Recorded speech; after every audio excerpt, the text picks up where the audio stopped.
Hello दोस्तों, commerce solutions में आपका एक बार फिर से स्वागत है। दोस्तों, ये है हमारे चैनल का नाम जो हम फ्री वीडियो जिसके माध्यम से प्रोवाइड करें। तो ये है कॉमर्स सॉल्यूशंस, यानी कॉमर्स के स्ट्रीम का सॉल्यूशंस, और ये हमारे लोग अहिंसो परमोधर्म। दोस्तों, हम सबसे पहले बोले थे कि बीएसटी का कंटेंट लेकर आएंगे, तो लेकर आ चुके हैं। वो है business studies 12th Hindi and English medium, दोनों भी मीडियम के लिए है। तो आप जिस भी मीडियम के स्टूडेंट हो वो आप देख सकते हैं। तो चैप्टर 1 था पार्ट ए का, nature and significance of managements, ये लिखे हुए। तो यूनिट वो हम इसमें 4 भाग में डिवाइड करेंगे। तो पहला है मैनेजमेंट एंड इंट्रोडक्शंस। तो इसमें हम आपको रिमेंबर जो कि याद रखने वो है, इसमें होंगे आपको 5 definitions, 3 questions with all text reading, क्योंकि ऑब्जेक्टिव आते हैं। तो वो उसके बाद अगला होगा lectures management as a science, art and professions, जो कि हो सकता है कल आपको मिल जाए। वो हम टेलीग्राम पे आपको बता देंगे, इसीलिए आप हमें टेलीग्राम एवं फेसबुक से फॉलो करें।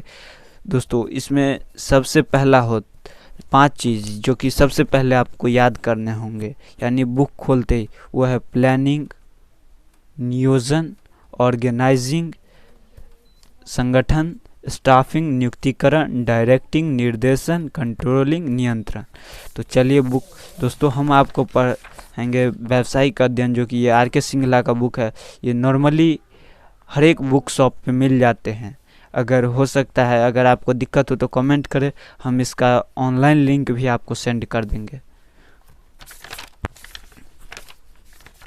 तो चलिए, हम आ गए हैं मैनेजमेंट एंड इंट्रोडक्शंस के पेज पे। तो चलिए, यहाँ पे देख सकते हैं लर्निंग ऑब्जेक्ट्स, विश्लेषण बॉक्स, परिभाषाएं, प्रभावपूर्णता बनाम कुशलता, विशेषताएं, प्रबंध के उद्देश्य, प्रबंध के महत्व। दोस्तों, ये विश्लेषण बॉक्स कोई नहीं बताते, जो हम आपको बता रहे हैं। तो चलिए शुरू करते।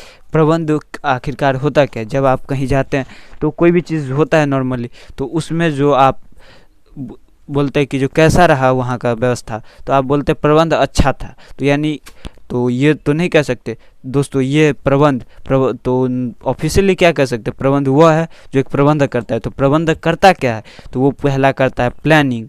दोस्तों, ये आगे चल के आपको पढ़ाएंगे, तो इसलिए आप इसको एक बार याद ही कर लीजिए। ये आगे आपको बहुत ही काम के और पढ़ने ही पड़ेंगे, क्योंकि अगर आपको 12th में 80 मार्क्स लाने हैं कम से कम बीएसटी में, तो ये करने। तो पहला प्लानिंग, ऑर्गेनाइजिंग, संगठन, स्टाफिंग, डायरेक्टिंग एंड कंट्रोलिंग। तो प्रबंधक क्या करता है? एनालिसिस बॉक्स है दोस्तों, इस पे गौर कीजिएगा, हमारी आवाज़ों पे और ये टेक्स्ट पे भी। तो प्रबंधक करता है तो प्लानिंग, ऑर्गेनाइजिंग, स्टाफिंग, प्रबंध। तो दोस्तों, ख्याल आता है कि प्रबंधक क्या करता है? तो प्रबंधक मानव शक्ति, माल, मशीन, धन का जो इस्तेमाल करता है, तो कैसे करेगा? तो वो या तो वो कुशलता से करेगा, या तो वो प्रभावपूर्णता से करेगा। कुशलता यानी आपके दिमाग में हर चीज़ होता होगा कि जो अगर हम कोचिंग जाएंगे तो 500 रुपये फ़ी पड़ेगा, बट अगर कॉमर्स सॉल्यूशन से जुड़ जाते हैं तो हमको फ्री में कंटेंट प्रोवाइड हो जाएंगे, अगर ये सही मायने में है। तो दोस्तों, अगर जुड़ना चाहते हैं तो जुड़िए, हम आपको फ्री में कंटेंट देंगे, हर चीज़ देंगे, जितने हमने जो आपको एक टेक्स्ट सेंड किए होंगे फोटोग्राफी के द्वारा कि जो ये चीज़ मोस्ट प्रोबेबली कीवर्ड्स, तो वो चीज़ हम आपको सेंड। तो कुशलता ये जो चीज़ कि जो आप कम दाम में करें, और दूसरी ओर है प्रभावपूर्णता, यानी सही चीज़ को ही करे। तो यहाँ पे 2 चीज़ ध्यान में, काम को ठीक ढंग से करना और ठीक काम को ही करना, इसमें 2 चीज़ आते हैं। कुशलता, यहाँ आप देख सकते हैं, काम को ठीक ढंग से करना, इसमें यानी कम लागत में करना, संसाधन का वेस्टेज भी नहीं करना है, कम लागत में करना यानी कुशलता। और दूसरी ओर प्रभावपूर्णता, यानी सही चीज़ को ही करना। और वो अगर हम खाना खाते हैं, लाइफस्टाइल्स, मोबाइल्स, इटीसी पे ध्यान देते हैं, तो वो हो गए हमारी कुशलता। लेकिन प्रभावपूर्णता, हमें मोबाइल की ज़रूरत है, सिर्फ मोबाइल लेंगे, इसके अलावा कोई भी चीज़ पे वेस्टेज नहीं करेंगे, तो वो होगी प्रभावपूर्णता। यहाँ पे आप एक क्वेश्चंस जो हमने आपको ठीक काम को ही करना, यानी ये कुशलता हो गया, जो काम को ठीक ढंग से करना, यानी doing thing right, doing thing right यानी कुशलता, कम लागत में करना। दूसरी ओर है कुशलता, इसमें ज़्यादा भी लागत आ सकते, कम भी आ सकते। ये आपकी इफिशेंसी, माइंड पावर पे डिपेंड करते हैं। दूसरी ओर प्रभावपूर्णता, ठीक काम, ये चाहे जितनी भी लागत आए इसमें सिर्फ काम ही होते हैं। तो देखिए इसमें वही चीज़ है, आप एक बार ये पढ़ सकते हैं। अल्फ़ा कंपनी आकर्षक आरामदायक मोबाइल फ़ोन सेट निर्मित कर सकते हैं। यह माल, मटेरियल, श्रम, अदर कॉस्ट को अनदेखा कर दिया। इसका अर्थ हुआ कि कंपनी जॉब को पूरा कर सकती है जो कि कंपनी का उद्देश्य, लेकिन बहुत ऊंची लागत पर। इसको इसी तरह से भी कहा जा सकता है कि प्राइस इफेक्टिव, क्योंकि अच्छी क्वालिटी के उत्पाद तैयार कर रही लेकिन अत्यधिक लागत के कारण बहुत ही इन इफ़िशेंट। दोस्तों ये तो है कि जो खर्च ज़्यादा आएंगे तो वो भी चीज़ महंगे तो होंगे, तो यही चीज़ है। और ये एक एग्जाम्पल्स आप देख सकते हैं। मिस्टर सॉल्यूशन एक कंपनी वित्त प्रबंधक है, तुरंत 50 लाख रुपए की व्यवस्था करनी थी। उसने 10% ब्याज दर पर यह समय पूरा कर लिया, और ये 8% का ब्याज दर था जो कि 10%। तो 3 सेकेंड देते हैं आपको सुनने के। 1 2 3 दोस्तों ये क्या था? तो दोस्तों ये था प्रभावपूर्णता, यानी 8% मार्केट वैल्यू है, इंटरेस्ट रेट, वो 10% पे पूरा किया। तो वही चीज़ बता रहे हैं। इसमें 2 श्रेणियों में संगठन, ऑर्गेनाइजिंग, जो कि ये अगला चीज़ है। तो अगले चीज़ हम आपको ज़रूर बताएंगे, ये आप याद रखिएगा कि हम छोड़ कर नहीं जाएं। तो चलिए इसके पेज पे आते हैं। तो ये है सब परिभाषाएं। तो इसमें 3 जो कि देंगे और 2 हम PDF के जरिए देंगे। तो सबसे पहला हेरोल्ड कुंट्ज़ो के अनुसार, तो प्रबंध औपचारिक रूप से संगठित समूहों में प्रबंध व्यक्तियों के साथ मिलकर, यानी एक ग्रुप के द्वारा जो काम करवाने की कला होती है वही कह रहे हैं। दूसरा है FW टेलर के अनुसार, प्रबंध यह जानने की कला है कि आप क्या करवाना चाहते हो, उसके बाद देखना चाहिए सर्वोत्तम हित प्रबंध। इसमें कुशलता, प्रबंधता, देखिए गौर करके दोनों चीज़ की बात कर। पहला कला है, ये आर्ट है, ठीक माने अगला चैप्टर है उसमें हम ये आर्ट है या साइंस है या फिर प्रोफेशन है वो बताएंगे। तो सर्वोत्तम मितव्ययतापूर्ण, यानी आप इफिशिएंसी भी ध्यान दें और प्रभावपूर्णता भी ध्यान दें, यानी कुशलता और प्रभावपूर्णता दोनों को ध्यान में रखकर। उसके बाद अगला जो कि कंक्लूजन है, ये एक चीज़ इसको आपको याद करने होंगे, ये 2 और ये 3, और जो 2 हम आपको PDF के जरिए देंगे। इस PDF के लिंक नीचे मिल जाएंगे जहां से आप डाउनलोड कर लीजिएगा। इसका अभिप्राय इस प्रक्रिया से जिसमें काम को कुशल प्रभावी ढंग से करने के लिए, देखिए वही चीज़ FW टेलर कह रहे हैं, वही चीज़ बुक भी कह रहे हैं, राइटर भी। कुशल प्रभावी ढंग से करने के लिए planning, organising, staffing, directing, controlling. दोस्तों ये 5 कार्य, प्लानिंग जब, मैनेजमेंट जब भी होंगे तो ये 5 कार्य होंगे ही। तो चलिए अगला है प्रभावपूर्णता बनाम कुशलता, यानी हम वही चीज़ आपको बताए हुए थे, देख सकते हैं 1 सेकेंड आप डिफरेंस बिटवीन में जो इसका परिणाम को पूरा करना, चाहे कितनी भी लागत क्यों ना, और इसमें कम लागत में करना। इसको अंतिम परिणाम समय पर प्राप्त किया जाता है, यह लागत विश्लेषण करना होता है। इसमें समय को ध्यान दिया जाता है, इसमें लागत को ध्यान दिया जाता है। अगला पॉइंट, इसमें आपको 5 पढ़ने हैं। तो प्रबंध की विशेषता, यानी इसकी फीचर्स क्या क्या है, कैरेक्टरिस्टिक्स।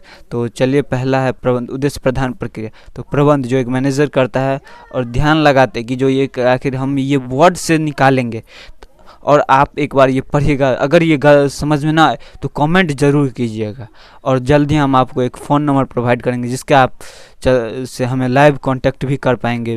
वीडियो कॉल तो नहीं होंगे बट कॉल पे हम ज़रूर आएंगे। प्रबंध उद्देश्य प्रधान प्रक्रिया, प्रबंध ऑब्जेक्ट्स, यानी प्रबंध तभी होगा जब इसे प्राप्त करने के लिए कोई उद्देश्य हमारे पास हो। तो ये आप एक बार पढ़ के वैसे सुना देते हैं। दोस्तों आप नए हैं, यदि हमारे सामने कोई उद्देश्य नहीं है तो प्रबंध की जरूरत नहीं है। अन्य सब प्रबंध की आवश्यकता तब होती है जब इसे प्राप्त करने के लिए कोई उद्देश्य हमारे पास। प्रबंधक अपने विशेष ज्ञान एवं अनुभव के आधार पर पूर्ण निर्धारित उद्देश्य को प्राप्त करने का प्रयास करते। अतः यह कहना बिल्कुल भी गलत नहीं कि प्रबंध उद्देश्य प्रधान प्रक्रिया है।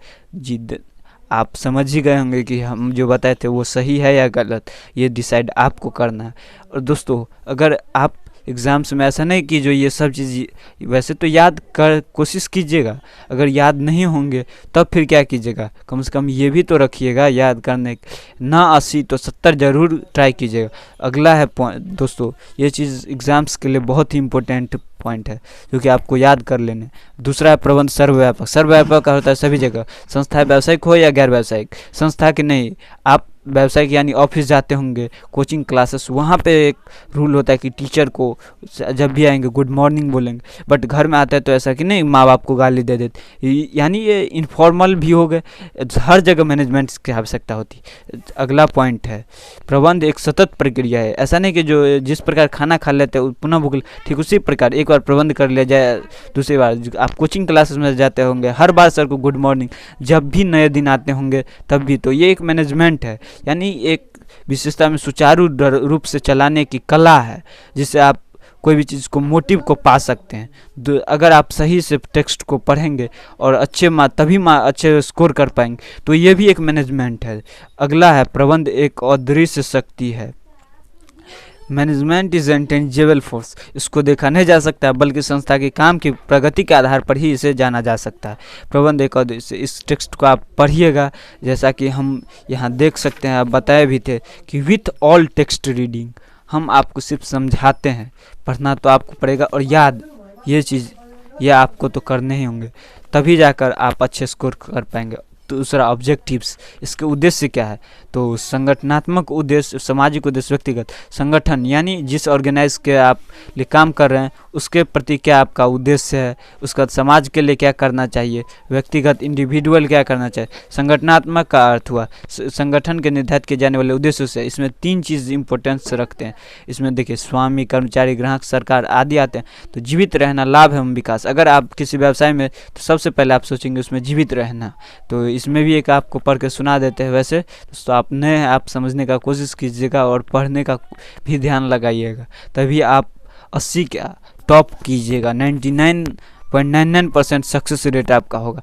प्रत्येक व्यवसाय लंबे समय तक जीवित रहना चाहता है, तब प्रबंधन द्वारा विभिन्न व्यवसायिक क्रिया में संबंधित सकारात्मक निर्णय लेकर सुनिश्चित किया जाना चाहिए लंबे समय तक जीवित रहे। यानी व्यवसाय में आप सबसे पहले जीवित रहना। दूसरा लाभ, यानी कोई भी जोखिम का सामना करने और उसे बढ़ाने के लिए लाभ का महत्वपूर्ण। तीसरा है विकास, ग्रोथ, इसे आप विकास की बिक्री, कर्मचारी की संख्या, उत्पाद पूंजी, विनियोग, ये हम आपको बता दिए, इसी के आधार पर आप जान सकते हैं।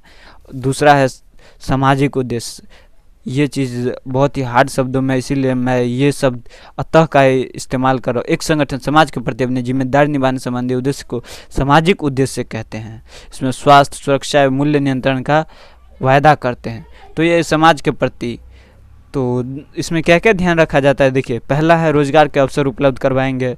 दूसरा वातावरण को दूषित होने से जीवन स्तर के सुधार में योगदान देंगे। तो ये 3 पॉइंट्स होंगे जो आपको ये एशियन पेंट्स का जो कि दिए हुए हैं। वो अगला है। तो दोस्तों हाँ, अब हम पहुंच चुके हैं क्वेश्चंस आंसर्स देखने के बाद रिकैप में, जो कि है ये हम बुक्स के हिसाब से की कॉन्सेप्ट्स, जो कि प्रबंध के 5 डेफिनेशंस थे, वो आपको याद कर लेना। इसमें जो इम्पोर्टेंट है वो है प्रबंध वह प्रक्रिया जिसमें काम को कुशल प्रभावी ढंग से करने के लिए कार्य को एक समूह यानी planning, organising, staffing, directing, controlling द्वारा संपन्न जो किया जाए। और ये 5 कार्य आपको याद कर लेने हैं, क्योंकि ये अगला चैप्टर्स इन्हीं पे होने वाला है। दूसरा है प्रबंध की विशेषता, जिसमें क्या इसके फीचर्स होते हैं, तो वो है पहला प्रबंध उद्देश्य प्रधान प्रक्रिया है पहला। दूसरा प्रबंध सर्वव्यापक है। तीसरा प्रबंध एक सतत प्रक्रिया है। चौथा प्रबंध एक गतिशील कार्य है। और 5वां प्रबंध एक अदृश्य शक्ति है। ये तो उसके बाद तीसरे है प्रबंध के ऑब्जेक्टिव्स ऑफ मैनेजमेंट्स, जिसमें पहला है संगठनात्मक उद्देश्य, यानी एक संगठनात्मक उद्देश्य अर्थ पूरे संगठन के निर्धारित किए जाने वाले उद्देश्य से। इसमें 3 चीज़ों का ध्यान रखा जाता है, जीवित रहना, लाभ एवं विकास, यानी ये तीनों संगठन के लिए बहुत ही इम्पोर्टेंट है। सामाजिक उद्देश्य, सोशल ऑब्जेक्ट्स, एक संगठन समाज के प्रति अपनी जिम्मेदारी निभाने संबंधी उद्देश्य को सामाजिक उद्देश्य कहते हैं।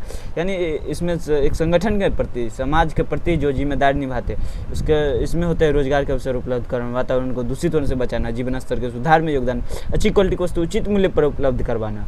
उसके बाद व्यक्तिगत इंडिविजुअल ऑब्जेक्ट्स, इनका अभिप्राय कर्मचारी के संदर्भ में निश्चित किए जाने वाले उद्देश्यों से, जैसे उचित पारिश्रमिक देना, लाभ में हिस्सा। ये दोस्तों आप अपने ऊपर भी लेकर देख सकते हैं जो क्या आपके ऑब्जेक्ट्स है।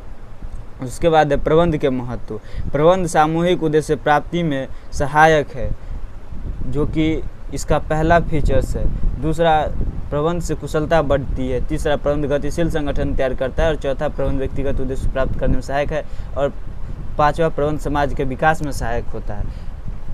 तो दोस्तों इस चीज़ पे आप गौर कीजिए, जितने भी पढ़े इसमें से आपको ऑब्जेक्टिव्स पूछेंगे। तो अगला है स्टडी असाइनमेंट्स जो आपको करने हैं। तो उसमें पहला है जो कि 1 मार्क्स के यानी ऑब्जेक्टिव्स, जो ऑब्जेक्टिव्स के लिए आपको ध्यान रखने हैं तो दिखा देते हैं। ये हो गए 17, ये 21 और ये अगला जो कि 2 मार्क्स के, ये आपको ऐसे ही पूछे जाएंगे। दोस्तों अगर ये क्वेश्चंस आंसर्स आपसे नहीं बनते तो हमें कमेंट कीजिएगा, हम इसका सॉल्यूशंस आपको देंगे। दोस्तों ये अगला है शॉर्ट टाइप, बट ये पूछे नहीं जाते, बट इसको आपको सॉल्व कर लेना है। उसके बाद ये 5 मार्क्स अच्छे स्कोर, यानी एक क्वेश्चन करिए 5 मार्क्स पाइए, वो वाला, तो ये भी कर लेने हैं आपको। अगर दोस्तों इसमें कोई भी दिक्कत हो या भी कोई भी चीज़ आप पूछना चाहते हो तो कमेंट कर सकते हैं। तो दोस्तों ये वीडियो आपको कैसा लगा? दोस्तों अगर ये वीडियो अच्छा लगा हो तो आप हेल्पफुल लगा तो इसे चैनल को लाइक एवं सब्सक्राइब, ताकि हमें भी मोटिवेशन मिले, ताकि हम अगले वीडियो आपको तुरंत जल्दी प्रोवाइड करवाएं। दोस्तों हम 2 बार बता चुके थे कि जो ये वीडियो ये अब आने वाले, बट टेक्निकल एरर की वजह से ये वीडियो नहीं आ पाए। तो दोस्तों इसके लिए हमें खेद है। अगली बार से आप बोलिए कि जो कब आपको वीडियो चाहिए, जितने जल्दी बोलिएगा हम उतने जल्दी अरेंज करके आपको देंगे। दोस्तों अगर ये वीडियो पसंद आया होगा और एक हेल्पफुल लगा तो एक बार फिर से कहना चाहते हैं, चैनल को लाइक एवं सब्सक्राइब करना ना भूलें।